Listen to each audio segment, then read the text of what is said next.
Chers élèves, bonjour et bienvenue pour ce nouvel audio cours. Il s'agit pour nous d'attaquer un nouveau thème d'histoire.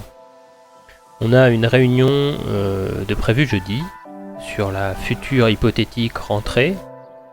Alors pourquoi je dis future hypothétique? Parce que pour l'instant le président de la région Normandie a dit qu'il n'ouvrirait pas les lycées pour la rentrée de juin.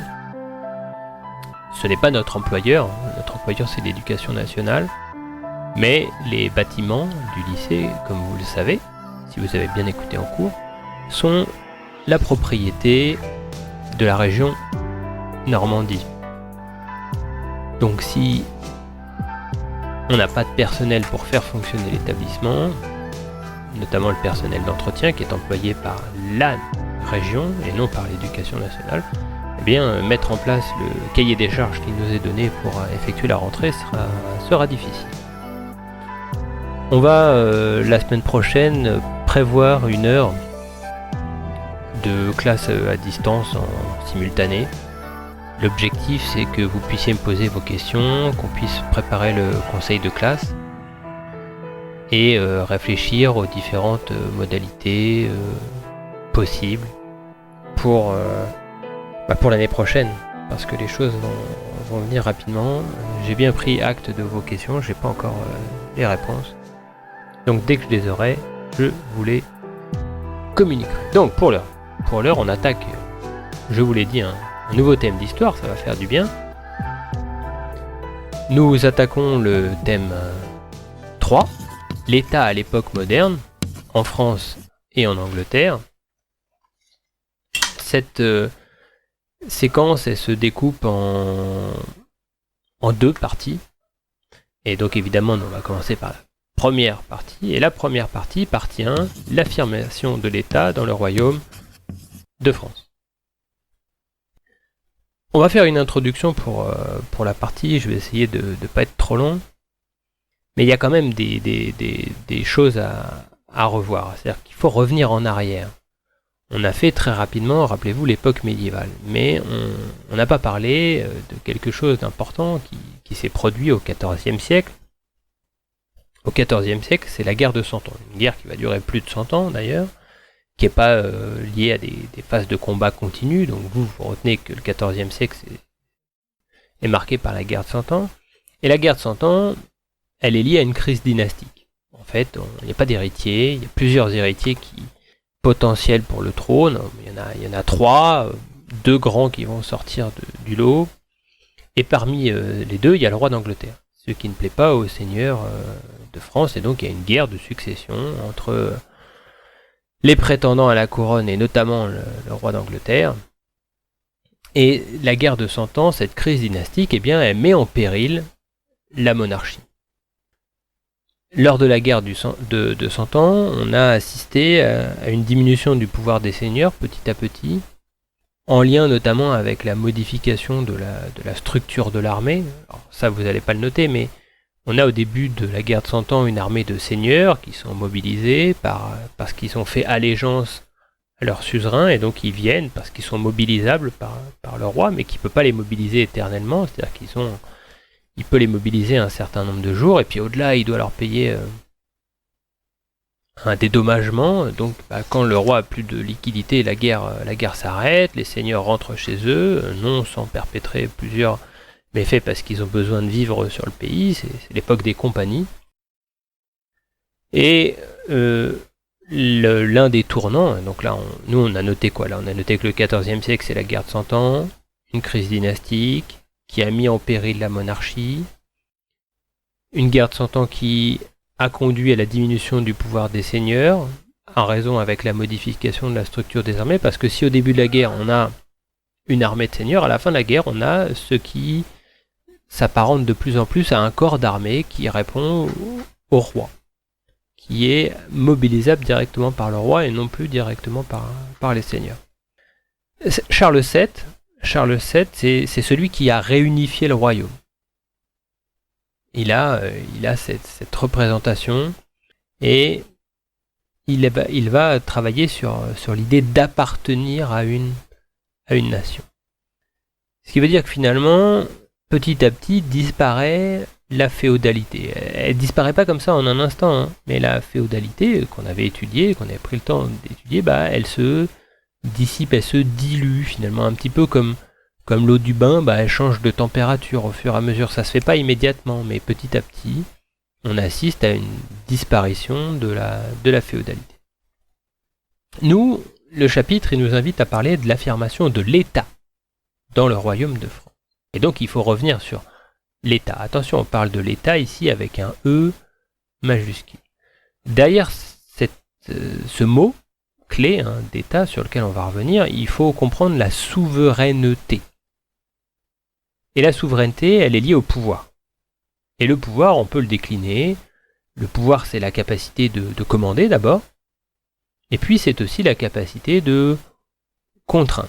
Pour ceux qui prendront la spécialité d'histoire, géographie, sciences politiques, on travaillera sur la notion de puissance l'année prochaine. Et donc, le pouvoir, c'est une forme de puissance, d'une certaine façon. Enfin, voilà. On fait un bond dans le temps. Pourquoi ? Parce que nous, on travaille sur une période qui est le XVIe siècle. On est dans l'État à l'époque moderne. Et le terme d'État, prenons le temps de le définir. Faisons d'abord un petit peu d'étymologie. D'où est-ce qu'il vient le mot ? En fait, le mot, il vient du latin status, S-T-A-T-U-S, qui veut dire situation ou statut. Mais attention, le statut dont il est question ici, dans la langue française d'aujourd'hui, on lui met un T à la fin, comme statutairement. Je vous rappelle, demandez-vous s'il est question des statuts de statutairement ou de la statue, l'œuvre d'art, pour savoir comment écrire. Alors le terme État, au XVIe siècle, il va petit à petit prendre un sens nouveau. Il va renvoyer à l'organisation politique. Il y a un auteur clé pour les amoureux de cette période, c'est Machiavel. Vous avez une diapositive dans le cahier texte électronique, la diapositive numéro 1, qui vous montre l'un des livres clés de Machiavel, Le Prince. Machiavel, c'est un Florentin, donc un habitant de Florence, qui a travaillé comme conseiller politique. Et il n'a pas travaillé comme conseiller politique pour n'importe qui. Il a travaillé à Florence d'abord, et puis ensuite il a travaillé pour le roi de France, Louis XII, et puis il a aussi travaillé pour César Borgia. César Borgia, il a été notamment duc du Valentinois, et il est connu parce qu'il y a il est connu, la famille des Borgia est connue, il y a même eu une série télévisée réalisée sur eux, donc le mot des Borgia, normalement il évoque sans doute quelque chose pour eux. Et donc, qu'est-ce qui nous intéresse ? Ce qui nous intéresse, et ce qu'on va noter, c'est que pour Machiavel, donc Machiavel il est né en 1469, il est mort en 1527, et pour Machiavel, quand il écrit, dans ses écrits, quand on étudie ses écrits, il parle de l'État. Et pour Machiavel, l'État suppose la réunion de 3 conditions. Pour Machiavel, pour qu'il y ait un État, il faut d'abord qu'il y ait une population. Et l'expression de population, nous on la comprend ici comme une nation. Donc il faut une nation pour qu'il y ait un État. Et ensuite il faut un espace. Nous on ne va pas parler d'espace, mais on va parler de territoire. Du produit, de la relation, rappelez-vous, entre une société, la nation, et un espace. On produit du territoire parce qu'on s'investit, du moins idéalement, dans cet espace et qu'on va ensuite physiquement essayer de protéger ou de régner, d'exercer son pouvoir sur cet espace. Et puis la troisième condition à remplir pour Machiavel, donc on l'a dit d'abord, il faut une population, une nation, il faut un espace, le territoire, et puis il faut aussi un gouvernement pour Machiavel. Il faut qu'il y ait des décisions qui viennent d'en haut et qui s'appliquent sur ce territoire. Donc là, on est sur un contemporain de l'époque, et qui parle des transformations politiques qui sont en train de s'opérer. On ne va pas s'intéresser juste à un auteur source, on va aussi nous se plonger dans le regard d'un historien contemporain et d'une historienne contemporaine. On va s'intéresser à Michel Vogel. Michel Vogel, vous avez la diapositive numéro 2 qui vous montre non pas à quoi elle ressemble, mais l'un des textes clés qui montre qu'elle s'est spécialisée sur l'État. C'est un manuel, c'est l'État dans la France moderne, de la fin du XVe siècle au milieu du XVIIIe siècle. Et donc, dans ce livre clé, Michel Fogel, donc Michel, attention, hein, comme c'est féminin, c'est M-I-C-H-E accent grave L-E, et Fogel, plus loin, F-O-G-E-L. Michel Fogel, elle parle d'état monarchique. Comme on cite ce que dit Michel Fogel, on le met entre guillemets, état monarchique. Et c'est quoi l'état monarchique? On ouvre les guillemets encore. Pour Michel Fogel, l'état monarchique, c'est l'ensemble des institutions qui exercent au nom du roi un pouvoir sur tout ou partie du royaume. L'ensemble des institutions qui exercent au nom du roi un pouvoir sur tout ou partie du royaume. Voilà la référence à l'état à laquelle on peut s'attacher. Eh bien, attaquons. Maintenant, on a fait une longue introduction, mais il y a quand même des mots-clés ici. Et il ne me semblait pas possible de pouvoir se dispenser de cette introduction et puis de références majeures pour plonger dedans. C'est un siècle, ce sont des siècles passionnants. Je ne sais pas s'il y a des siècles moins passionnants que d'autres, entre guillemets. Il y a toujours quelque chose à retirer des enseignements. On arrive dans une période où on a aussi de plus en plus d'écrits. Et donc forcément, en tant qu'historien, quand il y a des écrits, on a plus d'informations et ça nous intéresse. Bon, alors attaquons le grand A. Grand A, la mise en place d'un État monarchique, 1515-1559. Mise en place d'un État monarchique. Une problématique va nous accompagner. On se demande comment se transforme le royaume de France à la Renaissance. Parce que le royaume de France va connaître des transformations à la Renaissance. Cette capsule, elle est accompagnée, comme à chaque fois, d'une image. Et là, cette image, on va repartir d'elle. C'est la diapositive numéro 3. Il s'agit ici d'un tableau qui est peint sur du bois, qui s'appelle l'unité de l'État et qui est dans la galerie François Ier dans le château de Fontainebleau. Alors, si vous allez sur la diapositive numéro 4, vous verrez le tableau avec davantage de détails. Il y a une version, le tableau dans son ensemble, son cadre, etc. Et puis le tableau en lui-même. Bon, faisons un petit zoom sur ce document. En fait, on a François Ier. François Ier qui est peint ici, en tant qu'empereur romain, et qui tient un objet dans sa main. Cet objet, c'est dans sa main gauche. Cet objet, c'est une grenade. Et en fait, la grenade, ici, alors c'est pas à comprendre dans le sens contemporain de la grenade en tant qu'arme. Ici, c'est cet objet sphérique, et c'est le symbole de l'unité. Et ce prince, ici, qui tient ce symbole de l'unité, il est entouré de personnes. Et si vous regardez bien, ces personnes, elles sont de différentes conditions. On a des riches, on a des notables, on a des pauvres. En fait, on a une représentation de l'ensemble des sujets du royaume. Alors, comme n'importe quelle peinture, cette peinture, elle a un contenu allégorique. Et la représentation allégorique, l'image qu'elle véhicule ici, c'est celle d'un roi qui unit autour de sa personne, et on valorise finalement ici son rôle positif dans la réforme des institutions. On est sur une mise en scène du pouvoir du prince. Alors, ça, c'est la raison pour laquelle j'ai choisi de partir de ce document, qui représente bien le fait que beaucoup de choses vont tourner désormais autour du prince, qui va focaliser l'attention et qu'il se veut l'incarnation d'une certaine façon de l'ensemble de la nation. Il n'est plus seulement le seigneur des seigneurs, il est plus que ça, dorénavant. Bon, on note quoi? Parce qu'on va faire une petite introduction finalement dans ce croix. En retour en arrière. On avait parlé dans l'introduction générale de Charles VII. Eh bien, après Charles VII, on a Louis XI. Louis XI, il va faire quoi? Il va stabiliser le royaume. Certains vont dire certains historiens ont écrit qu'il ranime le royaume de France. Finalement, après la guerre de 100 ans, il va remettre en place certaines foires, par exemple. Il va redynamiser un petit peu certaines portions du territoire, comme on pourrait le dire aujourd'hui en géographie.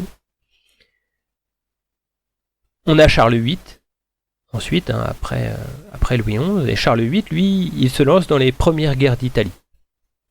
Avec un certain succès, il va prendre la ville de Pavie, il va prendre Florence, il va prendre Naples, N-A-P-L-E-S, alors Pavie c'était P-A-V-I-E, et puis il va être chassé par une ligue qui s'est constituée en réaction à ces conquêtes du roi de France, une coalition dans laquelle on va retrouver pêle-mêle la cité de Venise, la cité de Milan, le pape, le royaume d'Espagne, l'empereur du Saint-Empire germanique.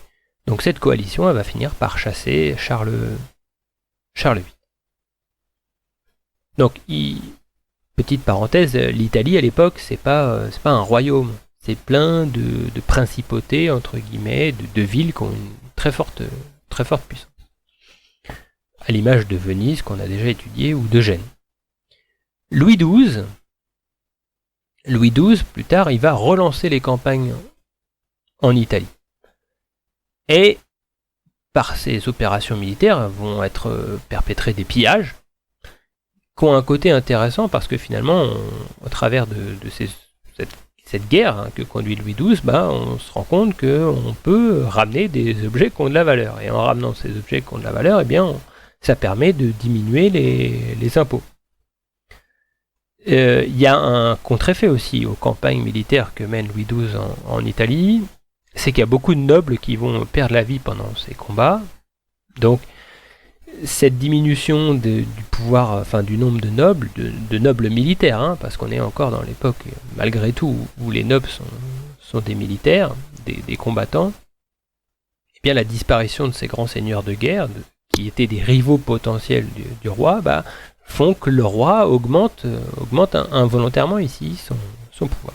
Enfin, ce qui est important à retenir avec la campagne d'Italie de Louis XII, c'est la découverte de la Renaissance italienne, qui va marquer les esprits. Voilà, donc ça c'est pour introduire notre grand A. Parce qu'il fallait quand même qu'il y ait un petit continuum. Le problème de ces programmes qui font le zoom sur certaines périodes, c'est que parfois vous n'avez pas les liens qui vont avec ce qui a précédé. J'ai essayé ici de recontextualiser au mieux les choses. Bon, et du coup, on se dispense pour l'instant de se lancer dans une analyse de documents, mais vous inquiétez pas, j'ai prévu des trucs. Petit 1, on rentre dans la première partie de notre travail. Petit 1, un pouvoir repensé. Un pouvoir repensé. 1515. 1515, c'est l'arrivée au pouvoir de François Ier. Alors oui, 1515, pour vous, c'est Marignan. Peut-être, pour ceux qui ont la référence. On en reparlera, mais plus tard. 1515, c'est l'arrivée au pouvoir de François Ier. Et l'arrivée au pouvoir de François Ier, ça vous n'allez pas le noter, mais je vous l'explique quand même. On est là pour apprendre des choses, un peu de culture générale, ça fait jamais de mal. En fait, le souverain précédent, on a dit, c'était Louis XII. Et Louis XII, il a eu que des filles. Et il n'a pas de frères. Et donc la question se pose de qui va être l'héritier. Et en fait, il fait de son cousin, François, l'héritier de la couronne. Et donc, il devient, en 1515, François Ier, le roi. Et ce roi, il a gouverné d'une façon marquante et en rupture, d'une certaine façon, avec avec les souverains qu'il y a eu avant. Alors la rupture, il faut toujours la relativiser. En fait, c'est nous qui, a posteriori, voyons des ruptures. Mais évidemment, si le programme a décidé de faire un zoom sur la mise en place d'un État, on est obligé de parler de François Ier et de son importance. Pour ceux qui avaient été à l'exposition sur François Ier et la Renaissance au musée d'Évreux, vous avez vu des œuvres majeures qui portaient là-dessus. Alors, pour aller un petit peu plus loin maintenant, on va se concentrer sur un document. je vous invite à regarder la vidéo que j'ai sélectionnée, qui revient sur le portrait qui a été fait de François Ier par Jean Clouet. La vidéo, vous la calez à partir de 2 minutes 30, ce qu'avant c'est un rappel sur la Renaissance, sur Botticelli, la naissance de Vénus, ça peut pas faire de mal, hein, mais ce qui nous intéresse vraiment ici, ça commence à partir de 2 minutes 30. Donc je vous laisse regarder cette vidéo. Voilà, ça vous a plu? Bon, François Ier. François Ier est son tour d'artiste. François Ier, finalement, il reprend le modèle italien du prince mécène. Hein, vous vous rappelez ce qu'est le mécénat? François Ier, il va faire venir des artistes, et notamment Léonard de Vinci, qui va venir au Clos Lucé, à côté du château d'Amboise, pour s'installer. Donc on est dans ce modèle du prince mécène qui l'emprunte volontiers à l'Italie. Hein. Finalement, vous voyez que ce qui se passe en Italie, par les guerres qui ont eu lieu en Italie, c'est aussi ramené en France. On est dans ce roi qui est le beau prince de la Renaissance. Un pouvoir repensé, donc il y a cette rupture. Le roi lui-même ne se pense pas roi de la même façon que ses prédécesseurs, d'une certaine façon. C'est le roi qui est marqué par la Renaissance. Et puis c'est le roi qui voyage beaucoup. Le roi des châteaux de la Loire. On s'intéresse là à une série de diapositives. Finalement, vous pouvez aller de la diapositive numéro 6 à la diapositive numéro 9. Alors la diapositive numéro 6, d'abord, elle fait un petit tour d'horizon de différents châteaux construits par François Ier, ou retapés entre guillemets, j'aime pas trop l'expression, mais que fait retaper François Ier. Alors, on a dans l'ordre d'abord une petite diapositive qui synthétise les endroits où il y a les différents châteaux, et puis j'ai choisi de façon arbitraire un certain ordre pour vous les présenter. Alors, il y a d'abord l'un des plus connus parce que c'est le plus grandiose, entre guillemets, c'est le château de Chambord.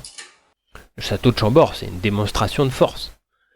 En réalité, le château de Chambord, il est quasiment jamais habité. On est dans une région où il y a beaucoup de moustiques, l'hiver il fait très froid, l'été c'est les moustiques qui sont présents, c'est davantage un château de chasse qu'autre chose, mais c'est un château qui est magnifique, mais finalement il est quasiment pas habité, c'est vraiment, c'est la démonstration du pouvoir qui est mis en scène au travers de ce château que je vous invite quand même à aller visiter. Hein. C'est quand même un château à voir. Ah, mon ordinateur veut pas enchaîner. Alors ensuite le château d'Amboise, à côté du Clos Lucé. Je vous ai déjà parlé du Clos Lucé tout à l'heure. Donc là, on est sur un château qui est colossal aussi, hein, qui se dresse à l'horizon. Et puis j'ai retenu le château de Fontainebleau. Pourquoi? Parce que le château de Fontainebleau, c'est un château marquant et va y être édifié notamment une galerie. Et c'est la diapositive numéro 10 qui nous intéresse ici à ce titre, qui revient sur la galerie. Vous vous rappelez la galerie dont est extraite le tableau sur l'unité de l'État par lequel on a ouvert ce cours. Donc voici ici un aperçu de cette galerie qui normalement, pour ceux qui ont un peu de souvenirs, doit vous rappeler une autre galerie. Hein, normalement, ça vous rappelle quelque chose. Cette démonstration ici de l'art mis au service du prince. Bon, on note quoi, nous, ici? On est dans un pouvoir repensé. On voit que François Ier mène une politique de somptueux châteaux. Et ces somptueux châteaux, c'est une mise en scène du pouvoir et de la puissance d'un homme, le roi. Une puissance qui s'exprime par la richesse d'abord. Il faut de l'argent pour construire tout ça.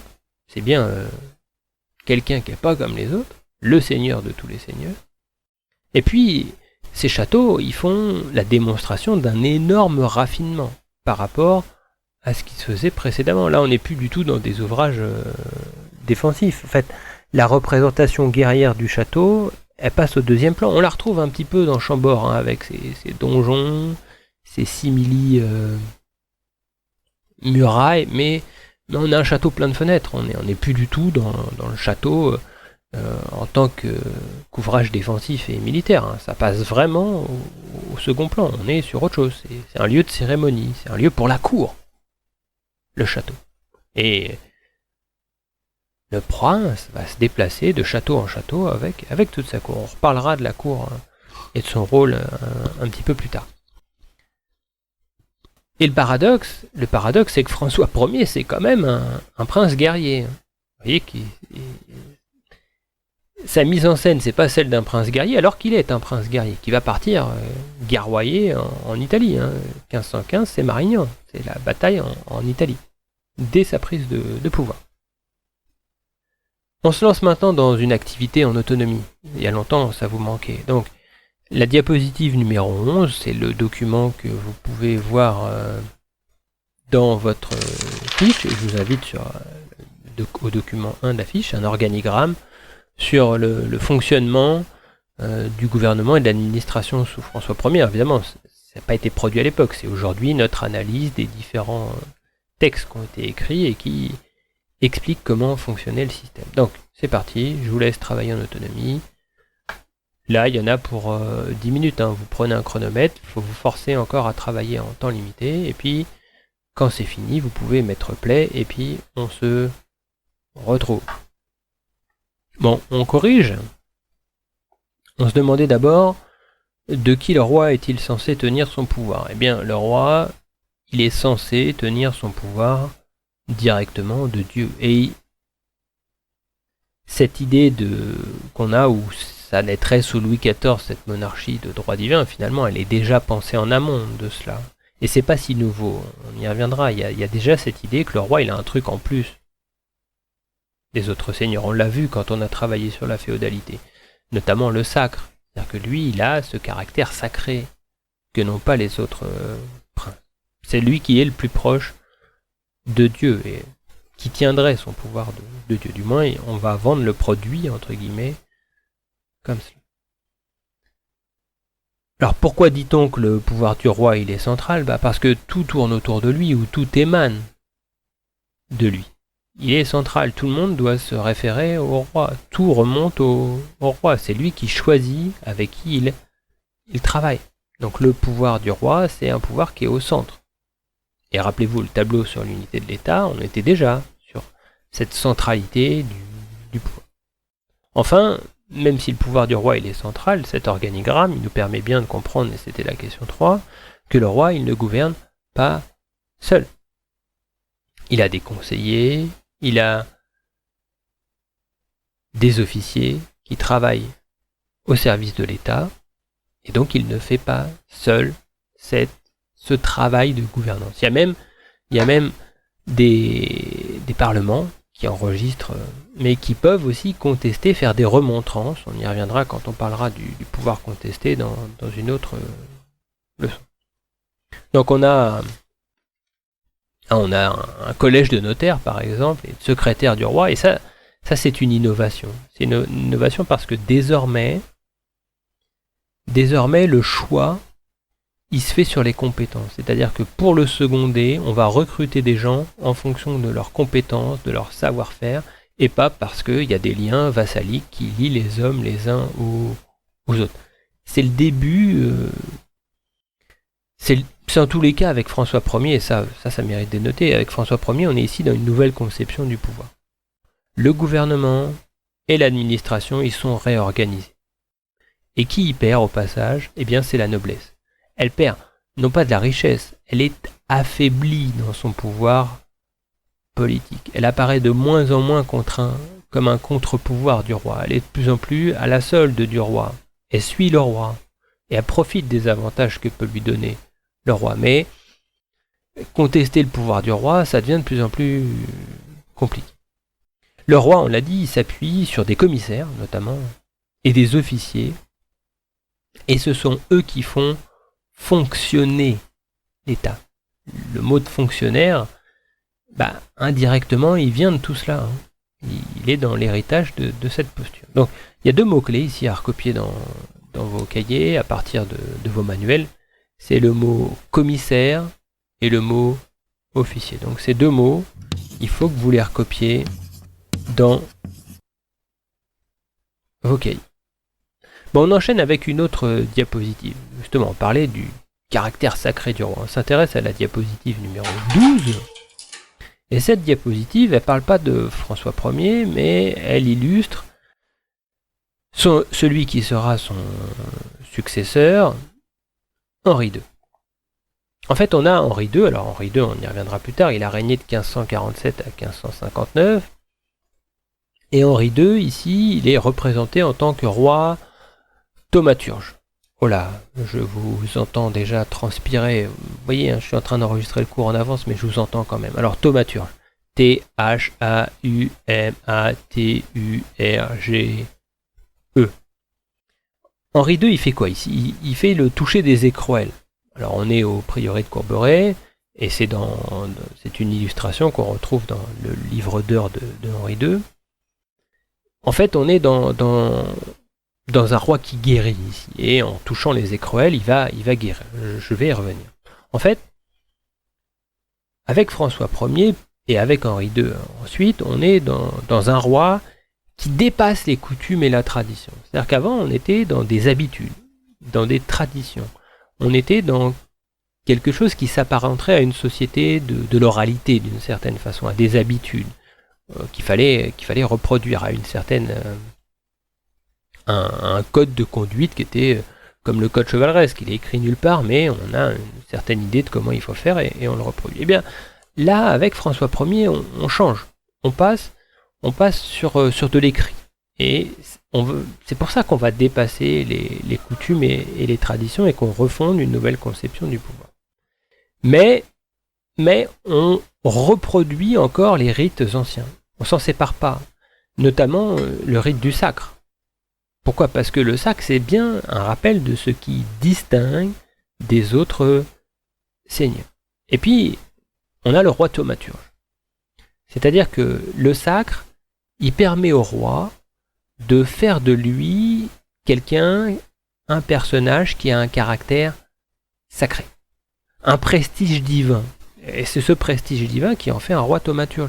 Il a un pouvoir de guérison. On pense qu'il est capable de guérir. Et cette guérison des écrouelles, ce toucher des écrouelles, alors écrouelles, E accent aigu, C-R-O-U-E-2-L-E pour ceux qui veulent écrire, mais c'est...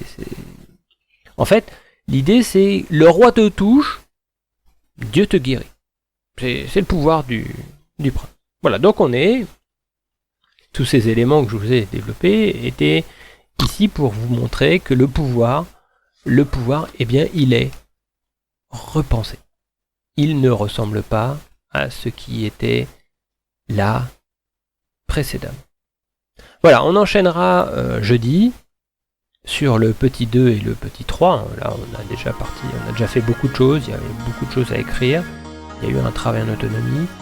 On passera ensuite jeudi sur le petit 2, un royaume réorganisé, et puis nous parlerons d'un territoire en extension, un royaume en guerre. Voilà, ça sera la seconde partie de ce cours. Bonne journée, à bientôt.